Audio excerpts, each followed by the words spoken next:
Hey guys, and welcome back to Everything Jurassic Park.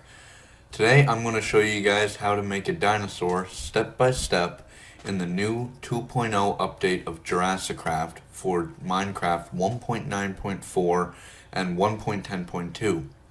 It is a very long and tricky process, and I know a lot of people can get confused by it. Let's not waste any time and get right into it.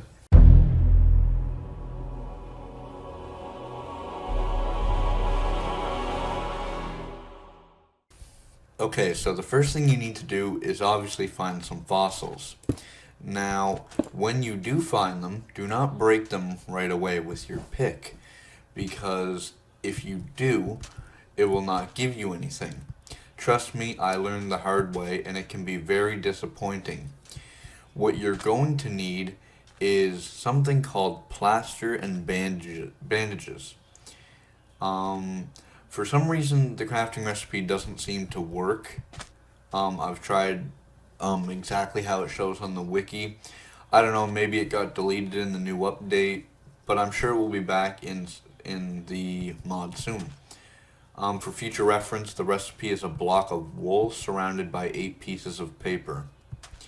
So, once you have your plaster and bandages, you right click on the fossil block. And as you can see, the fossil is now encased in the plaster.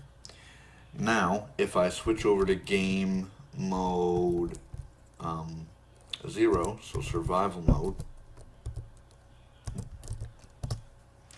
and I break the fossil, you can now see that it will give you the fossil encased in the plaster.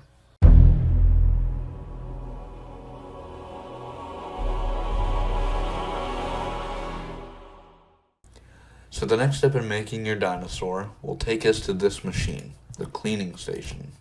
As you can see, there's this little thing here, and you're going to need a bucket of water. When you put that in, and when you put in the encased fossil, it will give you teeth or bones of any kind of dinosaur. So basically, the water is cleaning off the plaster, and as you can see, we got a Dilophosaurus leg bone. And if I put the other one here, and it does use up the water, kind of like a furnace in vanilla Minecraft.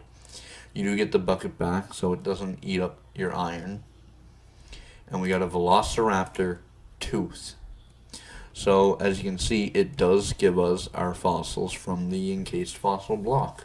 After you have cleaned off your fossils, you're now going to move to the fossil grinder. So as you can see, it has like a blade in there.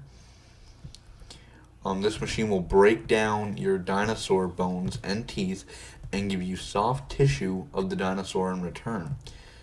So if I put the fossils in there, see, it doesn't always give you soft tissue, however. So be aware that there is a chance of getting like stuff like bone meal and flint. That's the only two I've seen so far.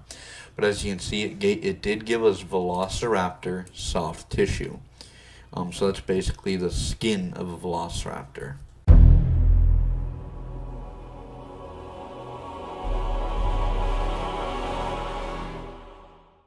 Now that you have your soft tissue, you're going to move on to this machine called the DNA sequencer.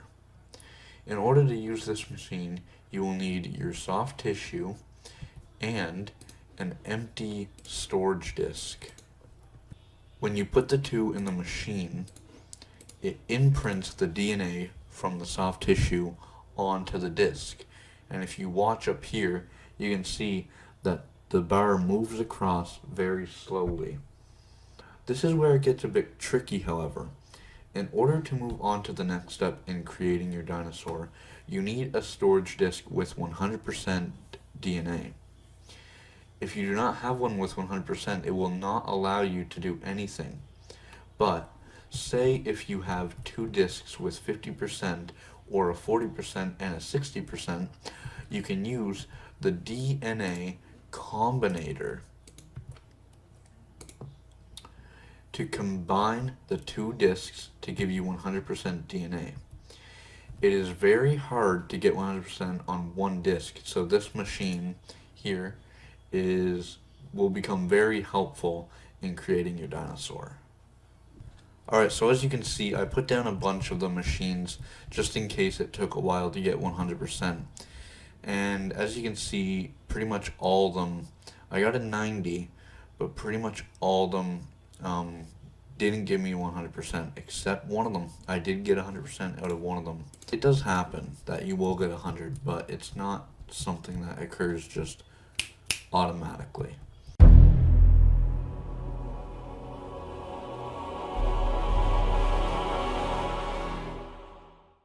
On to the next stage, we move on to the DNA synthesizer.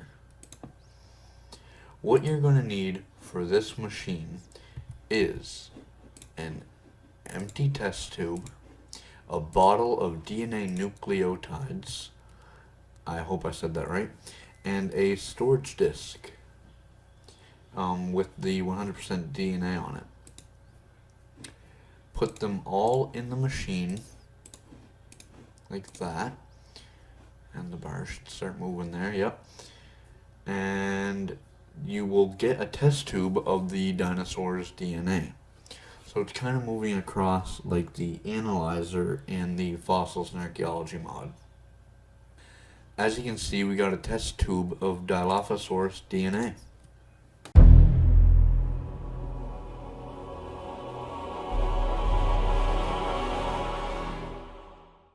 Continuing on in making our dinosaur, we move to the embryonic machine.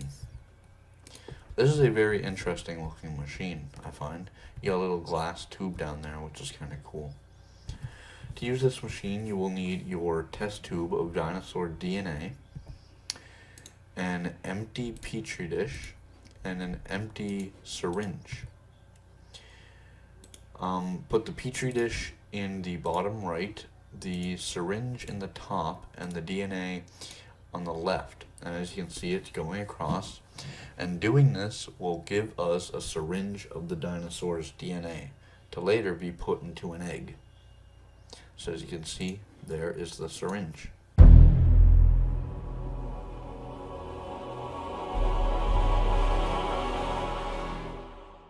On to the second last step of creating your dinosaur, we are going to use the embryo calcification machine.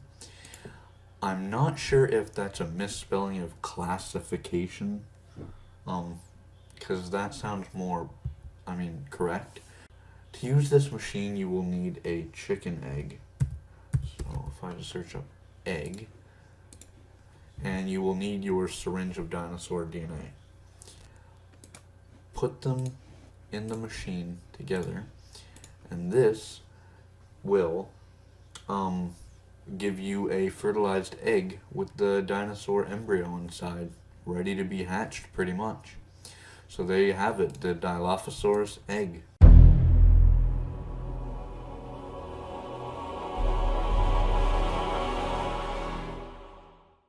Now we are on to the final step, and that is putting the dinosaur egg in the incubator. This is a very cool looking machine. And actually, if I get some fence, we should be able to stick it on there. So if you have a texture pack that makes the fence look metallic, or even a mod that adds metal fence, that looks very cool. The machine can hold up to 5 eggs, as you can see, and the yellow and red and orange bar at the bottom determines what the gender of the dinosaur will be. Yellow is female, red is male, and orange is random. Now, when I first tried this out, it didn't seem to be doing anything. You can see, watch, I'm pretty sure that's the bar that shows the progress. So when I first tried it out, it didn't really seem to be doing anything. And I checked the wiki, and apparently it takes a very long time. I also checked up with one of the members of the JurassiCraft mod team, and he said all the machines do work in this update. I guess that makes it more realistic too, making it take a long time. Alright guys, I hope this tutorial helped you. If you would like to see more tutorials on the JurassiCraft mod or any other dinosaur mods for Minecraft, please do let me know in the comments. Like, rate, comment, subscribe, and don't forget, I spared no expense.